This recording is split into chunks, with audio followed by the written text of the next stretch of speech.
Kurban kesiminde yıkmatik yapıyoruz. Şimdi ipi boynuzuna bağladık. Şuraya getiriyoruz. Kolunun arkasına. Hasan alttan veriyorsun bana. Aldık ipi. Altından geçiriyoruz. Azıcık sıktırıyoruz. Şöyle oldu. Şimdi böyle getiriyoruz. Buradan tekrar alttan veriyorsun Hasan. Tekrar bunu ipin altından alıyoruz. Ve biraz da gerdiriyoruz şöyle. Sırtının hizasında olmak şartıyla.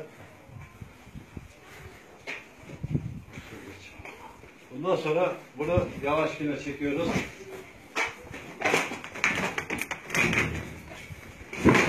Evet. Hiç hayvana zahmet vermeden bunu bu şekil İslami kurallara uygun kesmek için hayvan kendiliğinden böyle yatıyor. Hiç.